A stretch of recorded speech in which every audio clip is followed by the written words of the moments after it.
Well, thank you so much for coming here. We're excited to be here today. Yeah, it's good to be here. Design for Drupal. Can I get a round of applause for Design for Drupal and all the efforts that we've gone into bring this together?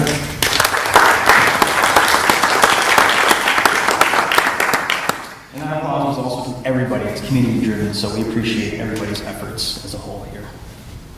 Great. So today we're going to talk about ditching templates for Legos, using a component-based architecture to boost efficiency. So who are we? My name is Derek Schwarz. I'm the UX lead at Boston Interactive. My name is Jeremy Duffy. I specialize in site architecture, site building, any custom module development. Yes, that's right. So we both work at Boston Interactive, and we're a full-service digital agency. We've been around since 1999. So we've had a chance to work with 300 clients and over 500 engagements. So we know what we're talking about. We have a team of 50. We're all digital natives, so we all started in digital. Our agency wasn't print first. It wasn't traditional marketing. It's been digital since day one. And we help our clients with a bunch of things, but everything that we start with our company is strategy first. And whether that's UX, whether that's SEO, whether it's development or UI, it's all strategy focused, and we use metrics to drive everything that we do. And a couple of the ways we help people, for example, are building brand equity, user engagement, or lead gen. And as I mentioned, it's a full service agency, so we do everything from branding and messaging to content marketing, all the way down to managed services. But for today's talk, we're going to really focus in on the strategy behind UX and development and the collaboration between the two. So we've got a bunch of experience using Drupal across a bunch of different verticals, from healthcare, pharmaceuticals, to higher ed, and entertainment, and a lot with Acquia specifically. And the fun thing about this is when we show up at work every day, it's a different industry, so we have to understand our clients' needs, which really keeps it fun and exciting because we have tons of variety, so you don't know what you're going to get that week, that month, and it makes work never boring, which is really fun. Absolutely. So today's agenda, we're going to first get into why bother building a component-based architecture. We're going to share the methodology behind this, the mindset that you need to achieve it, and then the specific approach that we did at our team, Boston Interactive. And then we'll get into the fun stuff of sharing a demo with you guys so you can see how it actually works at our team. And then we'll leave some time for Q&A at the end. So what is the problem that we're trying to solve in the first place? We asked ourselves this question of how do we utilize the work we've done to help us be more efficient? And as we mentioned, we've been around for a while, so we've done a lot of great work. So how do we leverage that? How do we use that hard work to be as efficient as possible? Sure, and again, we're constantly building in a number of verticals. The concept of, hey, have we done this before? And if we have to ask that question, there might be an initiative that needs to be done, and that's something that, we're spearheading here. So what's the solution to this? And our solution was to create a component library. And a component library is a centralized repository of reusable components that come up time and time again so that we don't waste our time redesigning wireframes, rebuilding components over and over again that are very, very similar, if not exactly the same. So why bother? So it's going to improve our business processes across the board, and it's going to increase these metrics which every single team, every business or organization could benefit from. So first off, efficiency. And with a component library, there's always one starting place. When we begin a project, we know where to go. From a UX side, we know where to begin our wireframes. The dev side, they know where to begin their build. We don't have to hunt down past projects. You don't have to Frankenstein old designs or builds from past projects and bother your team members saying, hey, did you work on that project that might have had something like this? And that's just wasting time, and you're wasting your team members' time. So we've moved past that. We're able to be very efficient with knowing where to go and what to use from the very beginning. And I don't know about anybody in the audience, but as a developer, I find myself building a number of potential different constructs. And the last thing I want to do is have to build something twice. I like to build something once and store that, essentially my holy grail of components. And in this case, it would be our dev component library. And again, if I'm able to reference something that I've done before and quickly include that in something that I'm working on, that essentially is the definition of efficiency and eliminating unnecessary redundancies of, hey, I have to add all of these fields again to this particular component. Instead, I'm going to use something that I've done before and help to maximize my efficiency on a project. Which is also going to drive consistency, right? So we're not having a bunch of different designers and developers making these similar things that maybe don't quite function the same or don't quite look the same, but have the same strategic goal.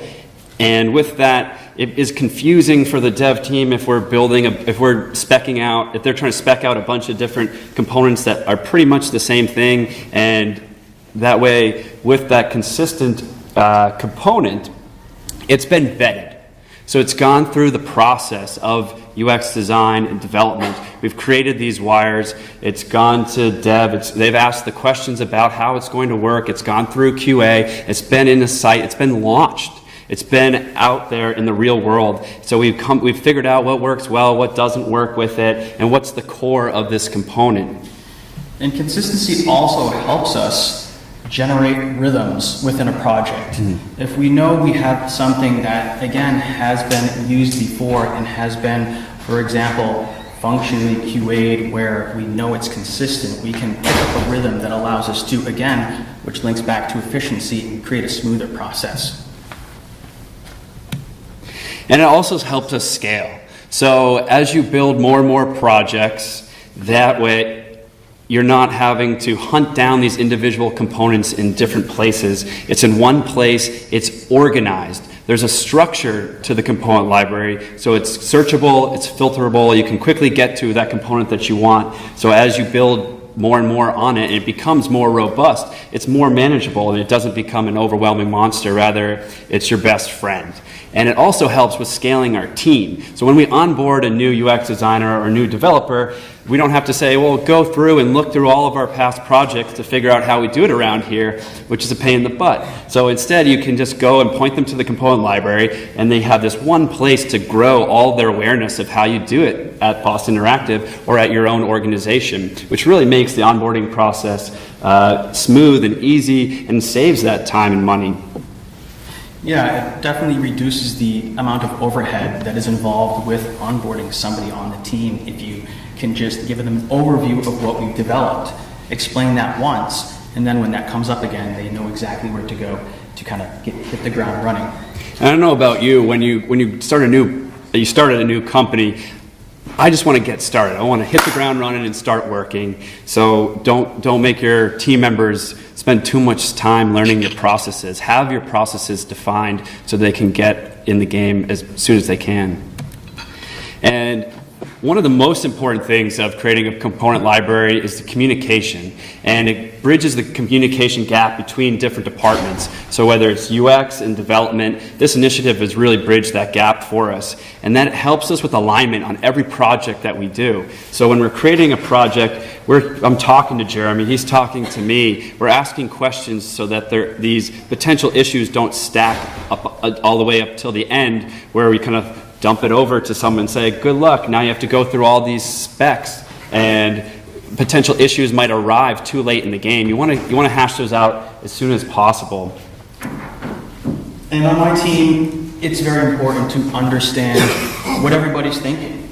And when you have strong lines of communication open, that helps create the concept of a one-mind mentality, where I know what UX is thinking. UX understands what I'm thinking. And then it begins to create this synergistic approach where we can move forward and not have to guess or make assumptions as to what's going on. As a result of that, you'll begin to see positive progress begin to take place. You'll see that projects become more successful because the understanding between departments is aligned. At BI, at Boston Interactive, one of our core values is actually one BI. And one of the foundations of having one BI is interdepartmental communication. I always ask myself a number of questions to kind of help initiate conversation between whether it's UX or design. One of them is, what was UX thinking when they created this component? Let me go find out. Or does design understand what UX and dev have discussed about particular interactions on a particular component? Does account management understand what is necessary in order to move things forward to help them with, resourcing, time management, and setting expectations? So the component library initiative is something that essentially forces individuals to communicate.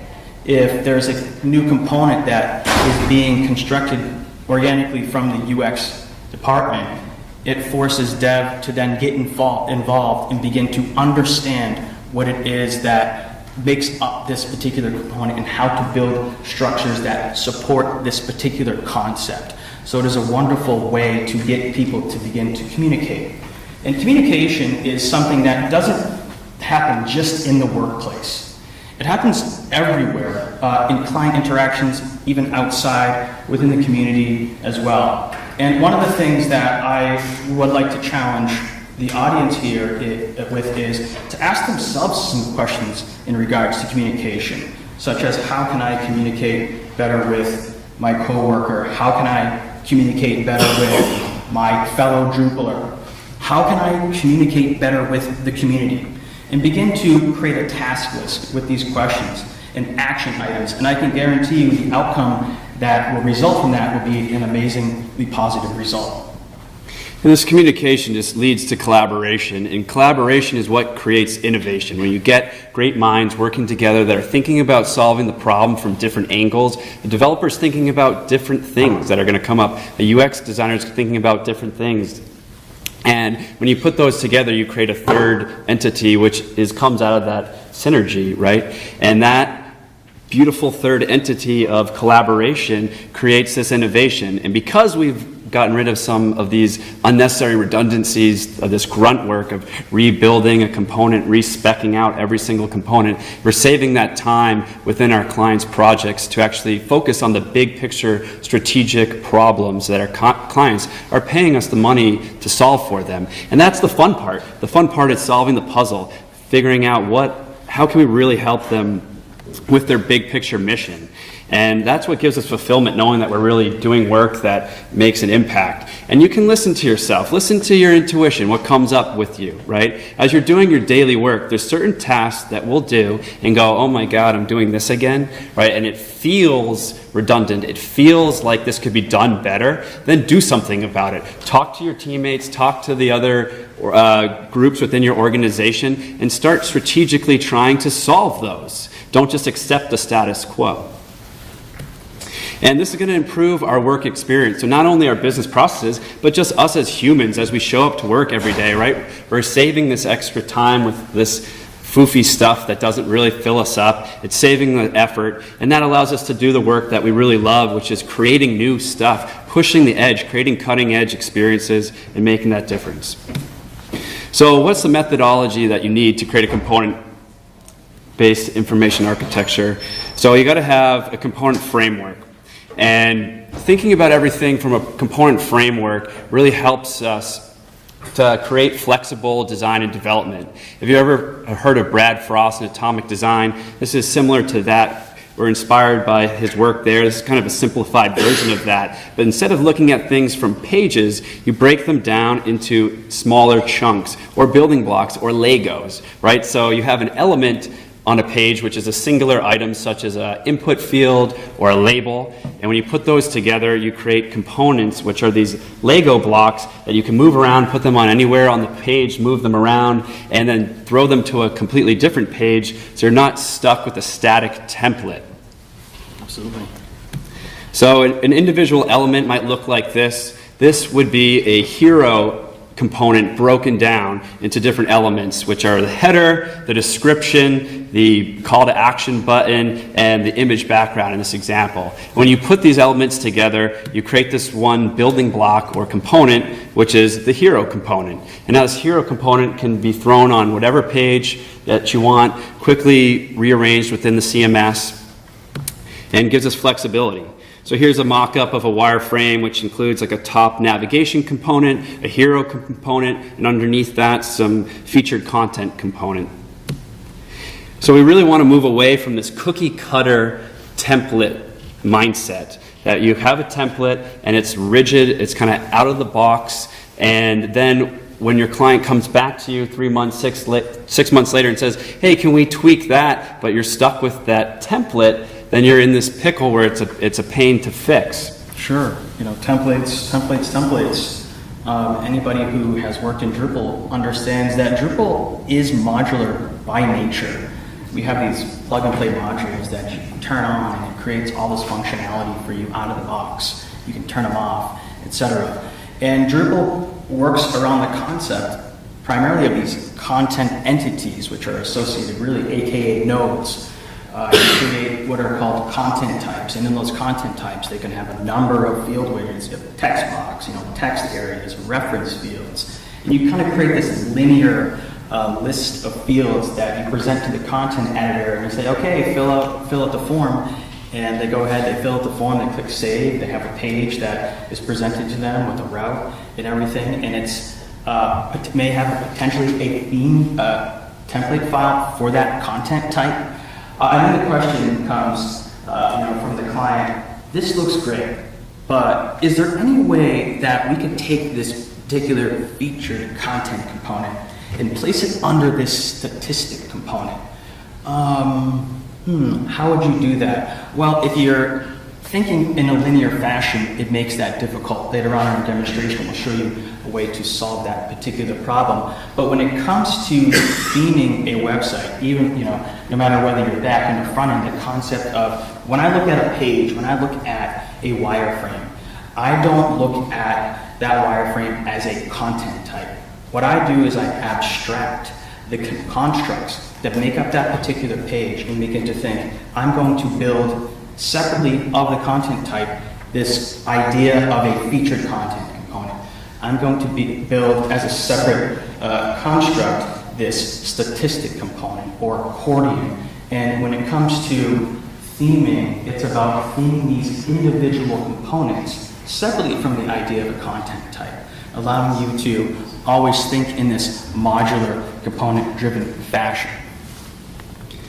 And just because we're kind of talking about things from an agency perspective, we're doing web design, web development, don't limit yourself. If you're doing product design, product development, this still works. It's the philosophy that we're trying to share with you here. Absolutely. So we're going to share with you our specific approach that we used at Boston Interactive to make it work, and I hope that we can inspire you guys to go back to your teams and use a component library at home. And if you already have one, maybe you can pick up something that you can learn from and implement with your team.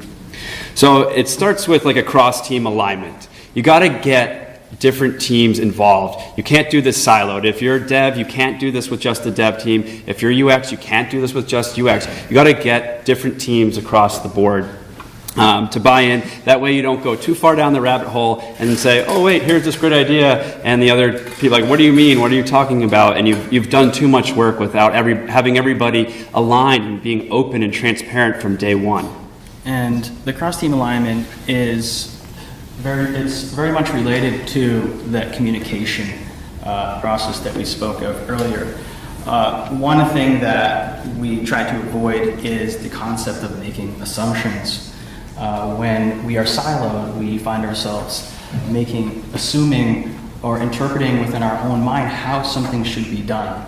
And a lot of times that can, what I creates a kind of an acidic environment where I keep going on my own conclusions, and then later on in the project you look at your board and it's somehow riddled with bugs, don't understand why, what happened. Well, the cross-team alignment helps prevent a situation where you're constantly, you may make assumptions, and those assumptions could essentially create, problems and put you in a rabbit hole. So it's very important, that cross-team alignment initiative. So the next step is to actually begin your component audit.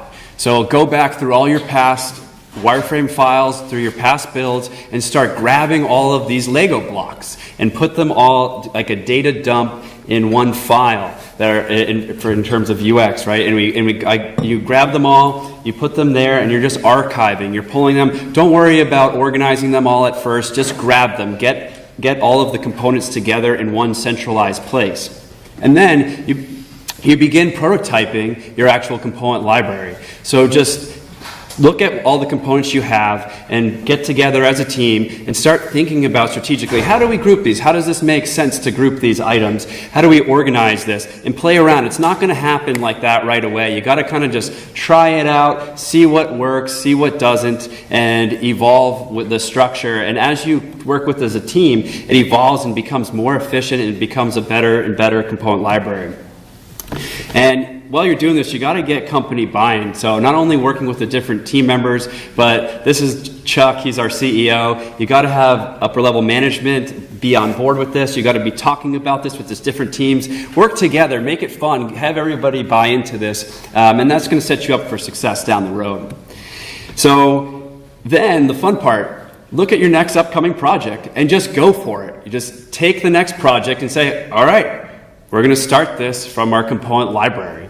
And I recommend you start small. Just look at, well, what are the basic components that we need? You have kind of your overall dump of your component audit, and then from there, maybe make a separate section which is just, these are the core components. And start from there, the ones that you know you're going to use time and time again, maybe a top nav, a footer, a hero image, some basic components that come up on almost every single project.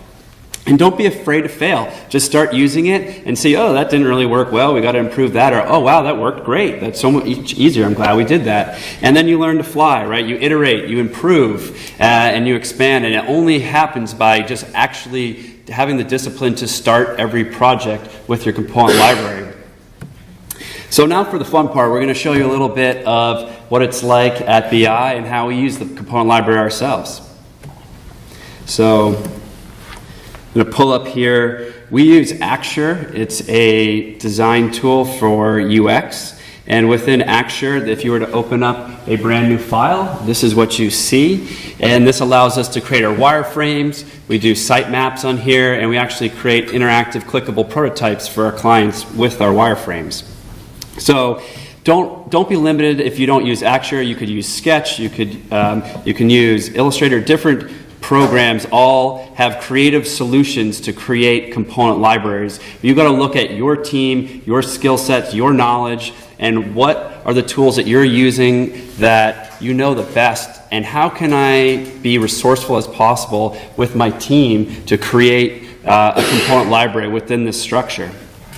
So let's say I just open up this Axure library. Axure comes with maybe like a couple dozen basic components here, but just like a shape. So they really don't allow you to go that far. It's better than nothing, but you're pretty much starting from scratch here. So if you don't have a component library, you're going to be beginning from ground zero, or going to be Frankensteining an old design.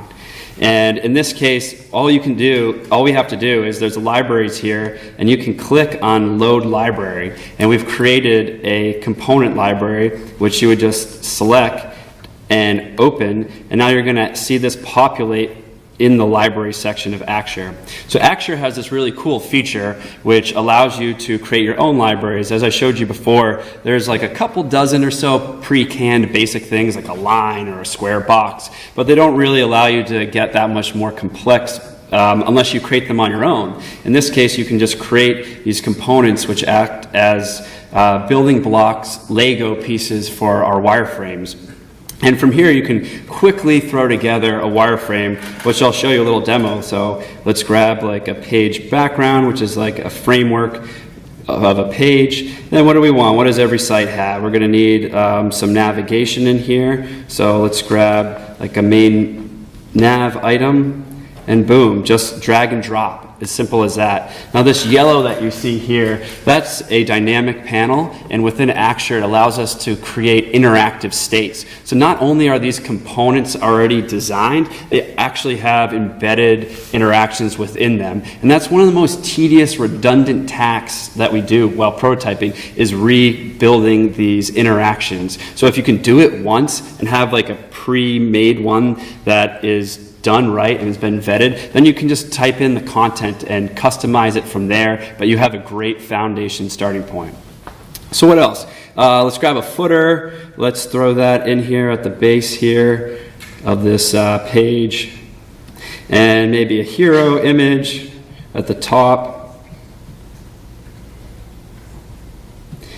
And what else should we throw in here, Jeremy? Maybe some featured content. Yeah. Maybe an accordion. So, an accordion, let's dump that in there. And some featured content at the top here. And you can quickly move these around if you want to switch the order of them, right? If I wanted to have the accordion above it, I could do that. Just drag and drop that out of the way, move my featured content below, and I'm not having to create in every single individual CTA, every paragraph here. It can quickly drop these things in here. And I mean, this is super raw, but essentially we just created a wireframe like in a minute, which saves us a bunch of time. And the cool thing, we'll show you just to save some time here, if you had one kind of already made. Tab team. You can just click. So we actually have they become clickable prototypes. So if we're showing our client this, we can actually like click on an accordion and expand and collapse. These are drop-down items that we can utilize, and we don't have to rebuild all of those micro interactions, which saves us time to actually think, well, what is strategically going to be the big picture problems that we're trying to solve with this site? What's the content that should be going here? Why? What are the metrics that we're trying to drive? And we're not focusing on like rebuilding a drop-down menu, which can be done once. So that was kind of from the UX side of things. And the really cool thing about having a component library is there's a parallel for dev. Absolutely. How many people in here are familiar with the base theme Zurb Foundation? All right, great. There's others out there. I know that Bootstrap's a big one as well. In our agency, the front end works with Zurb Foundation. That's what we prefer. That's something that we've vetted and we've customized. We make our own customizations against and our own sub-themes. So I am going to demonstrate the use of reusable structures, data structures, and it's going to be on a very base build with Zurb Foundation and all enabled. So it's going to look very bare. And as you can see here, the beautiful base of Zurb Foundation. Now, what I have here is a basic page with the title Content Demo. And what I want to be able to do is quickly build or enable some what we're defining as feature modules that will develop some structures in the back end that kind of allow us to hit the ground running. One of the modules that I'm using to create these feature modules, as you will see, is the well-known paragraphs module. And what I've done is in a dev instance built up some of these built up some bundles. And I've used on my dev site the Drupal features modules to kind of silo some of the configuration that allows me to create bundles, these module bundles, which I'll show you in just a second. So let me get rid of tab tamer. In the back end here, we have Drupal's extend area, and I have a particular category called global component. And within there, you can see already there's this accordion, there's this featured content, there's this paragraph, statistics. There's also a couple of utility-based modules that I've created to provide my site with some commonly used view modes And there's this concept in Drupal, as you know, when building any type of a bundle, that for that particular entity type, you can go ahead and kind of share those fields, preventing you from having to create titles for a title field for every single bundle that you may have, especially if you have a list of, 10 or 15, it reduces the amount of kind of tables in your database. So I have those utility modules already enabled that's going to provide me, in this case, a card view mode that's going to be used for my featured content, and I have the shared field storage, which actually generates this components field that allows me to reference these various global components here. So again, we talk about this concept of efficiency and reusability. I don't want to have to build this twice. So I've packaged them up into a module. I'm going to enable them and see if we can use them. So I'm going to, again, just like enabling any module, I'm going to go ahead and enable the accordion featured content, paragraph, and statistics module. I'm then going to install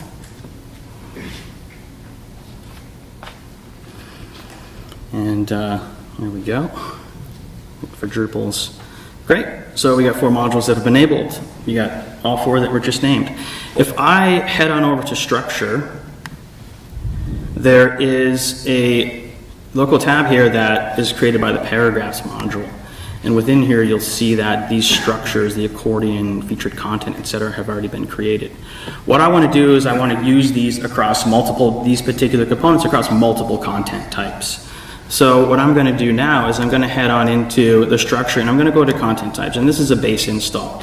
And we can see that we have article and we have basic page.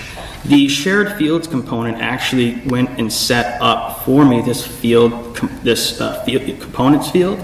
And what it does is it allows me to go ahead and for this particular content type, choose which type of components that I want available on this content type. And in this case, I want to be able to add accordions, and accordion items is actually part of this particular component, which you'll see later. I want to have a featured content component available. I also want to have little chunks of text that I might want to interject between some of my components. And I'll also enable the statistics component as well. Great, so now let's add some content and see what that looks like. So I'm going to go to content. I actually have the component demo page set up already. I'm going to edit this, and you can see that one of the interfaces that's provided by paragraphs, and there are a few of them, but for simplicity's sake, you can see that there's this kind of drop down at the bottom of below the body field here, and if I click that, you can see that I have some components available for me to kind of begin adding. The content type doesn't actually have any fields on it by itself, so I didn't go to basic page and add a bunch of fields. I created these external entity types through paragraphs, and now I can dynamically add them to my basic page. So I want to add an accordion item here, and you can see that it dynamically adds the construct and allows me to begin creating accordion items. So I'm going to do accordion item 1. Some body text.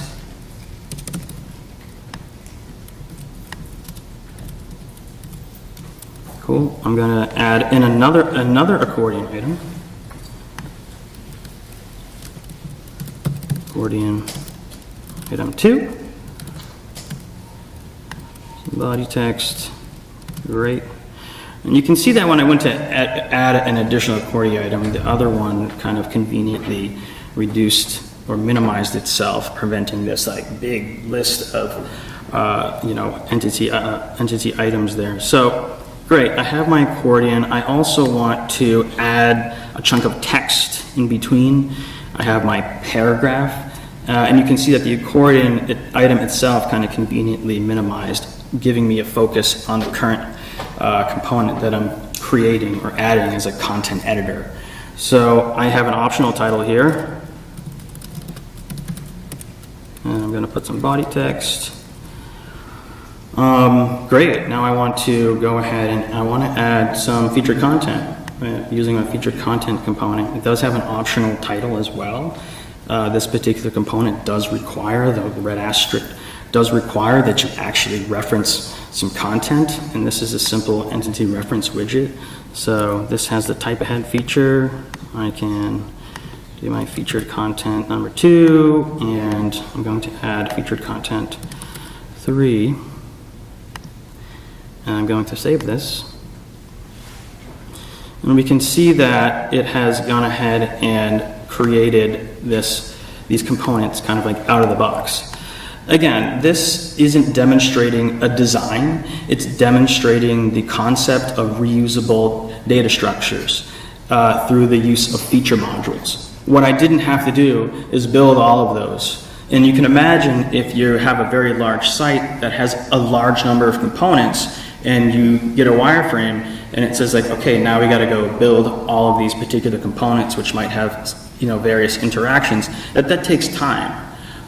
These components which are already built have already been vetted. They understand how the back end is understood. It reduces us from having to do, for example, any functional QA. Again, these things, reducing that overhead. But again, earlier we talked about the flexibility of Legos, where I could take my yellow block off the top and put it below the green one or the orange one or whatever it may be. So if I wanted to rearrange the order of these components, I have the ability to, you know, drag and drop where things go. Wait, I wanted that to be kind of an introductory text as well. Instead of, you know, being between the featured content, I want my accordion to go below the featured content component. In our experience, this has been a big request, you know, from clients who sometimes are siloed into content types with a set of linear field. They want more flexibility within their content region. And this particular methodology helps kind of solve that problem. And if I save, you can see that the order is dynamically changed. And that also goes for even the accordion itself, where it has that same concept built into it where, oh, actually, let me just rearrange the order of this one. So accordion item number 2 is on top rather than being on the bottom. And this works the same like at the wireframe level within like Actual, within our UX design program. You can take any of those individual elements within the component, fully customize it. They're just a starting point, and as well as obviously drag and drop with the components themselves on the page. And the key thing is to remind you guys is that these are parallel, right? So what Jeremy is building here, we have the like brother or sister component within UX. So that way, everything when we create those wires and Jeremy's create a tech spec, he knows, okay, cool, we have these components already, or if there isn't a component that we have built yet, that would be something that we would both be aware of. So I'd be going to Jeremy and saying, hey, we got like a new one, we gotta create here. Yeah. Right? But it's not like I'm passing the wires to Jeremy for us to go over and talk about, and him being like, whoa, what's going on here? There's all these new things and I'm not even aware that we don't have that built, right? Like that communication gap should not exist. Another benefit of having these components kind of already built out is that we also have technical specifications that we associate to every single component in a very easy to understand format, which we won't have time to show you in this particular case, but ultimately it's a deliverable.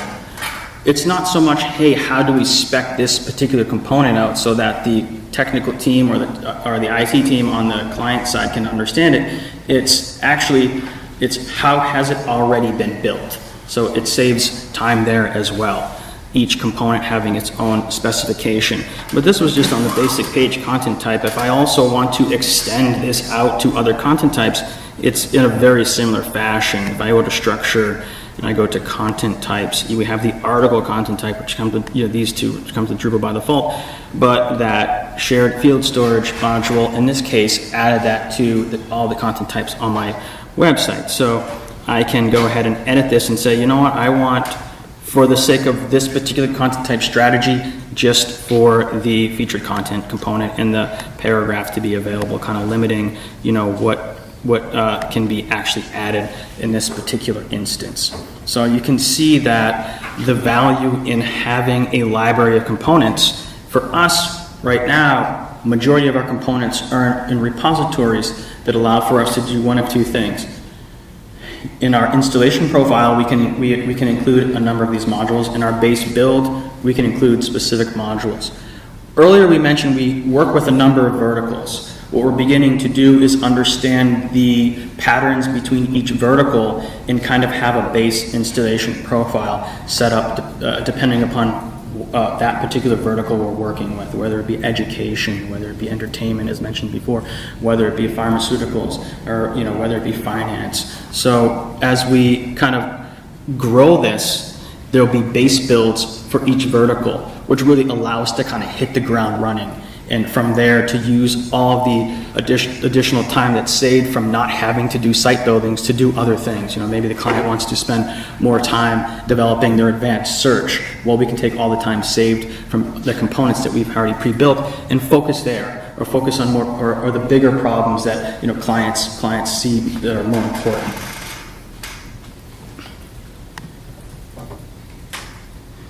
All right, so there's a basic dev demo, and I'm going to jump back into our side. So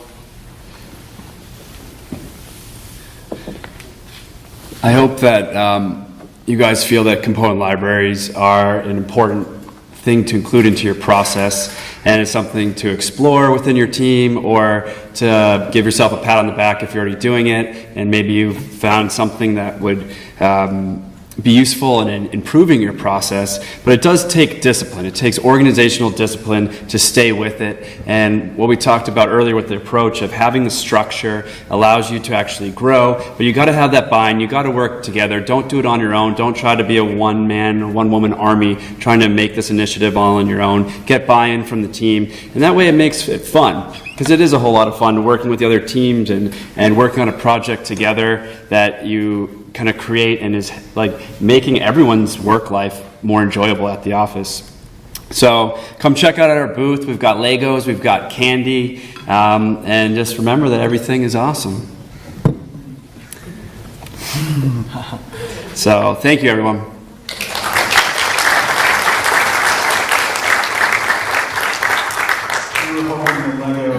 Everything is awesome would actually come on so that we could do some dancing down here, but it's going to happen. So I'd like to open it up. Anybody have any questions? Yeah. Being a UX dev person, how do you get complete buy-in from everybody above you? And with that buy-in, I know they're going to ask, like, how long does this take to get started, or what kind of overhead are we going to take before this is actually a working thing? Do you have any recommendations for me to bring back to my management team to help get something like this implemented? Yeah, definitely. I think I would immediately drive you to that, what we're talking about, improving business processes, right? You're increasing your efficiency and your consistency and scalability, which is going to save your company's bottom line, time and money, which is, upper level management should always care about that. So I would recommend making the business case first before just the general, like how much it's going to improve your quality of life as an individual working there. In terms of how long it's going to take, that's something that you're going to need to be honest and say, look, we're going to try this out. It's going to be a process that evolves over time, and it's not something you can say, oh, it's just going to take 50 hours and then it's done, or you have to know, you have to have them buy in the big picture vision, right? That, hey, as we bring in new team members, this is going to scale better, and we're evolving our processes, we're working smarter, not harder, right? And I also think it's important to start small. Start with the most basic element and show how it works from there. And if someone says, oh wow, that's great, we would like to do this again with another component. So again, I think starting small is also the key to kind of help get that buy-in. Because the dev side also has some learning curves as well. I don't know how many people in here actually use the features module to kind of isolate configuration, or how many people deal with the paragraphs module. And if not, that takes a little bit of time. I think that as developers and being specifically in the Drupal community, we have the drive for innovation, and maybe that happens after work over coffee or beer. I don't know what everybody's preferences is, but maybe it happens kind of as this fun thing that you get by with your buddies. Hey guys, after work for 30 minutes, let's talk about something. Let's show something cool. So again, start small, and if there is a learning curve, it's good to kind of find some times where you can learn a couple extra things to kind of help bring that from the dev side, Yeah. Almost all of the component stuff I've seen is open, primarily dev UX, and I have, being in a university, a lot of times people are interested in data sets. People are interested in what you might call database or back-end elements, and the ability to flip those in or have a UX design that you could have component libraries that could shuffle in completely different types of data sets and show those would be pretty valuable, and I'm not quite sure how to integrate those in. Any thoughts on that? Can you give me a better example of what you mean by these data sets that you're speaking of? Sure. Say you've got a UX design that includes a map.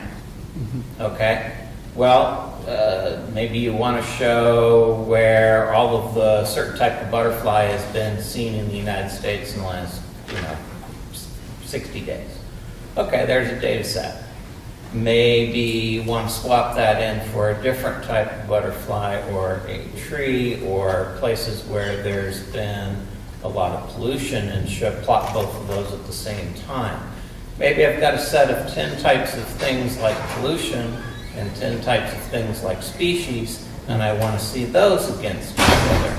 And maybe I want to move that. I was looking at it in Arizona, and now I want to look at it in Massachusetts. So the ability to swap in the data sets as components in a component library is of great interest to me. But I'm not quite sure. Everything I hear is more about, a dev or UX type of process and not actually something that could work within the site itself. Right. And so the data sets that you're working with are, I guess the data itself could originate from a number of sources, right? Sure, Is any it number coming of data from sets. either maybe an external API, Sure. right? Or maybe it is actually files that you have that you want to could be able upload within the to GUI. import them into your backend database. In this specific instance, maybe a Drupal database, where you've developed backend structures or content types to kind of support this data and create a representation of it. In those particular instances, I would probably begin looking at, if it's an external API, it's one thing, but if you want to store it locally, for example, if it's from an external API, kind of like this availability cache, as opposed to, there are instances where there's these REST APIs where you can consume data and begin to wrap HTML around these data sets. But if you want to bring it into Drupal and you want to have it work with the kind of Drupal schema in the back end, I think one area for you to begin looking at is the concept of migrations, because you can have pre-configured migrations that kind of allow you to get the data in initially into a particular object. So if it's like butterfly location, and that butterfly location might have various metadata associated to the type of butterfly, the time of day, the longitude and latitude on where that is. You're going to want to be able to have a migration if you want to bring it in locally, as opposed to doing API calls. Or if you have a file, you want to be able to import using what is known as the migration. Drupal migrate helps, I think, with that particular type of situation. I would also create, though, in Drupal, again, you can configure constructs to accept this data. Every time I add a field to a content type, it will put a table in the database. So I can have something for the type of butterfly. I can have something for the longitude and latitude. And what's nice is that you also have modules with which to integrate, for example, with longitude and latitude, whether it be Google or whatever it is, or some kind of map technology that will kind of, represent that for me. But I think the first challenge in this particular instance is, what's the easiest way to get this into the Drupal database? And it will be something very similar to what I've just done, creating a construct that can support this data, and you can migrate it in. You can update it through you can have it updated periodically. You can run a cron job, for example, that can go ahead and take a look for new data, or you can have somebody create a little interface that says, hey, upload this file, and it'll automatically migrate and update content as you see necessary. I mean, I could even imagine say the Drupal database and 10 parallel sub-databases, so that you're not clogging up your Drupal database with a whole bunch of data that's necessarily stuck Sure, there. I think that's definitely So one that, architecture. you know, because you might have this about sales data, you could have it about thousands of different things. Yeah, absolutely. And the ability to import or create a database, have that, and pull from Drupal for it, and have any number of, however many databases is useful for what you're trying to do at any one time. Sure. And For the sake of time, yeah, I was because we gonna gotta say, move on. I'll Yeah. offline. Move on. Asking for a friend, do you ever get any pushback from your colleagues in design that they're seeing, sort of saying, wireframe? The visual design team? Visual design team, do you ever get put any sort of feedback from them that they feel like they're kind of locked into working off the same prototype? You mean like from the components? They actually, they tend to like it because otherwise if you're trying to redesign a few different things, you have like a similar looking component, they're like, hey, is this a different component or is it the same one? And it almost becomes more confusing. Whereas if you have that consistency, oh, I know this is supposed to function like this, and it gives them complete creative freedom. And they're like from when I've worked with them, they want that freedom. They don't want to feel like the wireframe is trying to steal that thunder from them, right? Where they want to be able to say, okay, cool, I can run with this based off of knowing their brand. Because we do digital marketing for them, we do rebranding. So they're really pulling in all of that knowledge to put into the visual design. So by being cookie cutter at the UX stage, you give them more freedom, so to speak. Well, I mean, in the sense of like the small individual elements, Yeah. like we really put our focus with the strategy of the UX, right? Everything's very intentional, but we're not wasting time on making the most epic drop-down menu, right? Whereas that's where design and development with the front end, they can make that really engaging with the interactions. And just to add to that, one of the things that we have begun to add in regards to even the UX component is frequently used variations, right? That featured content component might have content which actually has the title on top, or maybe there's a date, or maybe there's some tags which are associated to this particular view mode. So what we do is we take the most common variations, but we try to prevent ourselves from being overloaded with all the set of variations, and they are categorized as well. So it does give them flexibility. It's not like, ooh, I can't put the date there. Or it's like, actually, no, we've done this before, and we have that variation that's been vetted as well. And if something new comes up, that is okay. In that, we can spend time creating something new because there's other instances which are still going to be the same, where time is still being saved. So the efficiency of this model will help to create variations or changes if necessary. So we don't want to, give you the impression that you only have one way of doing something. You can actually spend time making that new. And if that's something that design says, this is something I'd like to do frequently in this particular vertical or with this particular, great, let's talk about it. Let's see if we can make this part of our library as well. Or if not, if they do want some dynamic freedom, which is absolutely fine because the model is efficient in so many other areas, we can go ahead and use that time to do something new. Absolutely. Yeah. And it allows us to like make sure our priority is focusing on like the content itself and what is they want that we've done through our research, our persona creation, and our interviews, focus groups, or we even do eye tracking at our current company. So yeah, I think that's it for time. We're going to give time for the next presentation, but thank you everyone. Appreciate it.